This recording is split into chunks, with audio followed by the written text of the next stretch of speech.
वश भी, एक बेलपत्र भूलवश भी अगर हमारे हाथ का छुआ हुआ शिव जी को चढ़ जाता है तो ये समझ लें कि कहीं भोलेनाथ ने तुमको याद किया है और तुम्हारे ऊपर कृपा होने वाली है, करुणा करने वाला है शिव, इसलिए पत्र पहुंच गया है। एक बेलपत्र में वो आनंद है, एक बेलपत्र।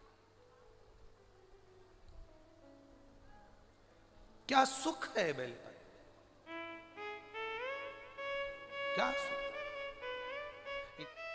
सावन में सुनना चाहिए, भादों में सुनना चाहिए, कुंवार में सुनना चाहिए, कार्तिक में सुनना चाहिए, जनवरी में सुनना चाहिए, फरवरी में सुनना चाहिए, मार्च में सुनना चाहिए, कौन से महीने में सुनना चाहिए और कौन से महीने में किस पक्ष में कथा को श्रवण किया जाता है। हमने कहा ये शिव महापुराण की कथा है।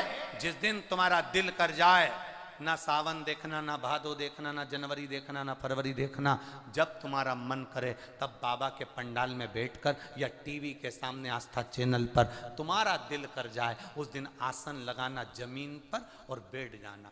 दो चीजें जमीन पर बैठकर करना चाहिए। एक जीमना, जीमन, जीमना जानते हो, बोलो जम के बोलो जरा। एक जीमन जमीन पर बैठकर करो और एक भजन जमीन पर बैठकर करो। दो चीजें जमीन पर बैठकर करो। एक जीवन, भोजन करने बैठो तो जमीन पर बैठकर करना, और भजन करने बैठो तो जमीन पर बैठकर करना। आसन लगाओ, जमीन पर बैठो और भजन करिए। आसन लगाओ, जमीन पर बैठो और भोजन करिए। दो चीजें जमीन पर बैठकर करना। क्या होगा उससे, क्या फल मिलेगा उससे, कर कर देखिएगा। केवल जिसको शुगर हो और शुगर जिसके शरीर में है उसको नियम बना लेना चाहिए कि मैं कुर्सी पर टेबल पर बैठकर नहीं खाऊंगा, मेरे शरीर में कष्ट है बहू, एक काम कर जमीन पर एक मोटा सा आसन लगा दे, मैं धीरे से बैठूंगा, वहां बैठकर मैं खाऊंगा। भोजन करो और भोजन करने के पहले एक बेलपत्र शिव पर चढ़ी हुई और भोजन करने के बाद एक बेलपत्र शिव पर चढ़ी हुई। केवल 3-4 दिन खाकर देखो और शुगर का लेवल जांच करवाना, वो लेवल में मिलेगी आपको। भोजन जमीन पर बैठकर करा जाए, भजन जमीन पर बैठकर करा जाए। जमीन का तत्व हमारे शरीर में होगा तो हमारे जीवन के रोगों को समाप्त करेगा। आजकल तो घर में भी तो बाइयों चप्पल पहने देवी होन, घर में भी चप्पल पहन रही हैं। रसोई घर में चप्पल, हाल में चप्पल, खुद के कमरे में चप्पल, बाथरूम जाए तो चप्पल। जमीन का तत्व तो शरीर से लग ही नहीं पा रहा, नहीं लग रहा, इसीलिए ब्लड प्रेशर, शुगर, थायराइड, आंखों में चश्मा।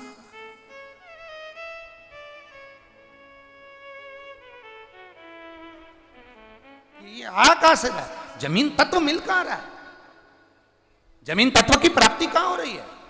घर में भोजनशाला में देखो तो चप्पल, घर में घूम रहे हो तो चप्पल, बाथरूम जाओ तो चप्पल, घर के बाहर गए तो चप्पल। जमीन मिली कहां? बस पलंग से उतरे सामने चप्पल।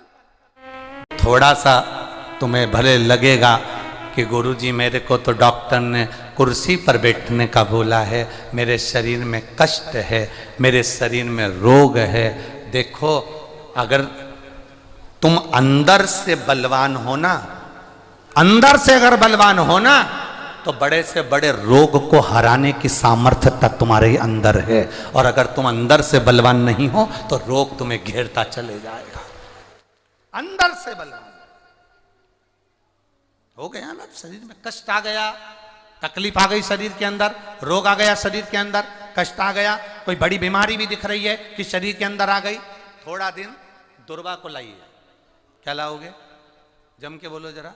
दुर्वा, दुर्वा देखिए सब लोगों ने, दुर्वा, दुर्वा के नीचे का जो भाग होता है, जब आप दुर्वा तोड़ेंगे तो ऊपर हरा हरापन रहेगा, नीचे थोड़ा थोड़ा हल्का हल्का सा पीलापन रहेगा, सफेदपन रहेगा, रहता है उसमें। दुर्वा को तोड़ते हैं तो जब दुर्वा आप लेकर जाएं, देवादिदेव महादेव की अशोक सुंदरी वाली जो जगह है, उस अशोक सुंदरी वाली जगह पर 7 दुर्वा का बल आप अशोक सुंदरी वाली जगह पर किसी भी सोमवार को समर्पित करें और उस दुर्वा को उठा कर लिया। 7 दुर्वा 7 दिन तक उसको गीले कपड़े के अंदर अच्छी दबा के रख लें और 7 दिन एक दुर्वा प्रतिदिन खाली पेट उसको खाना चबा चबा कर प्रारंभ करिए। और शरीर में अगर कमर में भी दर्द है, घुटने में भी दर्द है और पीठ में कंधे के पास अगर दर्द है, 7 दिन खाकर देखना, धीरे धीरे धीरे धीरे वो दर्द अपने आप समाप्त होना चालू हो जाएगा। वो दुर्वा का आनंद हमारे जीवन में, क्योंकि भूमि तत्व को हमें मिल रहा है, भूमि तत्व से हमें प्राप्त हो। श्रावण महीने की 10वीं तिथि को शमी के पत्ते को चाहे 21 हो, 11 हो, 51 हो, उसको शहद में डुबोकर शंकर भगवान के शिवलिंग पर उसको श्रृंगार करो। केवल चढ़ाना नहीं है, जब शहद में डूब जाएगा तो वो चिपक जाएगा। शिव का श्रृंगार करो। क्या होगा इससे? तो लिंग पुराण कहती है, नर्मदा पुराण कहती है, शंकर का जब हम शमी के पत्ते को शहद में डुबोकर श्रृंगार करते हैं, शंकर कहते हैं इसने मेरा श्रावण महीने में श्रृंगार करा है, तो क्यों ना मैं भी इसका धन का श्रृंगार कर कर इसको कर से मुक्त कर दूं, तब कर्जा चुकता, तब कर्जे से मुक्ति होती है। ये केवल श्रावण के महीने में किया जाता है, इसके सिवा कहीं कोई महीने में नहीं कर सकते आप इसको। और नहीं तो बाद में कहोगे कि हमको हर महीने, तो उस महीने में कर लो। केवल श्रावण की 10वीं, चाहे उजाले की कर लो चाहे अंधेरी की कर लो, एक ही बार करना है। जितने आस्था चैनल पर कथा सुन रहे हो, जितने फेसबुक और यूट्यूब पर सुन रहे हो, बहुत सावधानी से सुनना। केवल 10वीं, चाहे उजाला की हो चाहे अंधेरे की। कौन से महादेव का नाम लेना है? श्रम्भेश्वर महादेव। व्यक्ति चिड़चिड़ करता है, क्रोध करता है, गुस्सा करता है, तो महाराज शंकर भगवान का श्रम्भेश्वर महादेव का नाम लेकर 31 बेलपत्र, जिस व्यक्ति को क्रोध आता है उस व्यक्ति का स्मरण कर कर आखा चावल मतलब सेगे चावल के साथ एक एक बेलपत्र 31 बेलपत्र कर कर शिव जी के शिवलिंग पर समर्पित करी जाती है, मात्र 10वीं की तिथि के लिए। केवल 10वीं, चाहे उजाला की हो चाहे अंधेरे की। कौन से महादेव का नाम लेना है? श्रम्भेश्वर महादेव। छोटे छोटे बच्चे रहते हैं, कुछ कुछ बच्चों को माता जबरदस्ती के भोजन कराती है, खिलाती है, ठोकती, मारती, खिलाती है। कुछ कुछ बच्चे ऐसे रहते हैं वो कुछ खा ही नहीं पाते, मुख में दो और वॉमिटिंग कर देते हैं, उल्टी कर देते हैं। ऐसे बच्चों के लिए, या जिस व्यक्ति को भोजन पचता नहीं हो और उदर में एसिडिटी रहती हो और जलन टाइप की होती हो, उसके लिए भी श्रम्भेश्वर महादेव का स्मरण है। सुंदर व्याख्यान वर्णन किया है। श्रम्भेश्वर महादेव के ठीक सामने, अर्थात भगवान शंकर के किसी भी शिवलिंग के सामने एक तांबे के लोटे में जल रख लीजिए। उस जल के अंदर 3 बेलपत्र डाल दीजिए, एक पीपल का पत्ता डाल दीजिए। शमी के 11 पत्ते कलश को छुआकर शंकर भगवान के शिवलिंग पर श्रम्भेश्वर महादेव के नाम से चढ़ा दीजिए। उस जल को उठाकर ले आइए, एक रात्रि तक घर के अंदर रखना है।